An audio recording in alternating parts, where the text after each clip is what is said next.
किसका कितना योगदान है।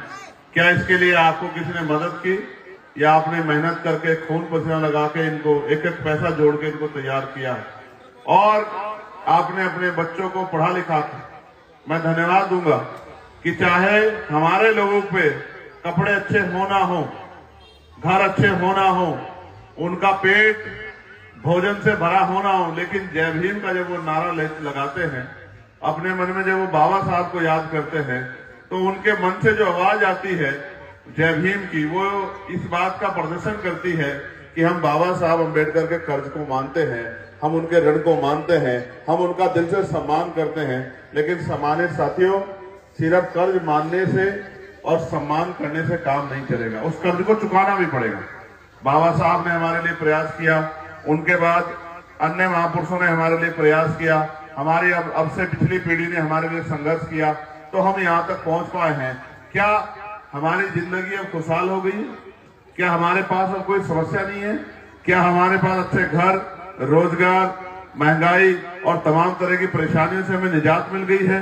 क्या हमारे बच्चे पढ़ लिख के रोजगार लग गए हैं?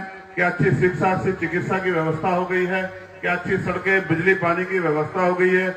अगर हम आकलन करके देखेंगे तो हमें एहसास होगा कि हमें उन तरह की सुविधा आज तक भी नहीं मिली जिस तरह की सुविधा पूंजीपति, पैसे वाले, उद्योग धंधे वाले लोग ले रहे हैं। हालांकि ये भी सच है कि उद्योग धंधे लगाने वालों ने मेहनत नहीं की है, क्योंकि अब तो मशीनें आ गई, लेकिन अब से पहले ये सारा बोझा हमारे सर के ऊपर से उतरा है। इनकी ईंटें हम लोगों ने उठाई, इनका रेत हम लोगों ने उठाया, ये बिल्डिंग हम लोगों ने बनाई, एक एक चीज के लिए हम लोगों ने मेहनत की, लेकिन आज ये हमारी पहुंच से बाहर है, हम इनमें घुस नहीं सकते। ये बैंक हमने संघर्ष करके बनाए, ये स्कूल हमने संघर्ष करके बनाए, ये हॉस्पिटल हमने संघर्ष करके बनाए।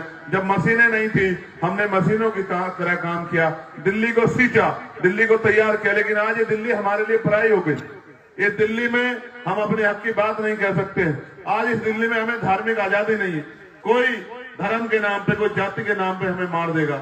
आज भी हमारे लोगों को सीवर में उतरना पड़ेगा, आज भी हमारे लोग छोटा मोटा रोजगार करते हैं तो रेडिया पटरियां खाली करा दी जाती है और तमाम तरह की परेशानियां। जिन मकानों में हम रह रहे हैं, रोज नए नए कानून आते हैं कि ये मकान जिनमें हम 50 साल से रह रहे हैं, जिनकी ईंटों में हमारा खून और पसीना लगा हुआ है, ये कॉलोनी आपको छोड़नी पड़ेगी, ये मकान आपको हटाना पड़ेगा, यहाँ बुलडोजर आके इसको हटाया जाए क्योंकि ये आपने अवैध बना रखा है। ये देश किसका है? ये देश सिर्फ अमीरों का नहीं है, ये देश हमारा भी है, इसमें हमारा भी योगदान है, इसमें हमारा भी खून शामिल है। हमने भी संघर्ष किया है, इस देश को सींचा है। और ये दिल्ली जब दिखता भी नहीं था, चंद चीजों के अलावा इस दिल्ली को हमने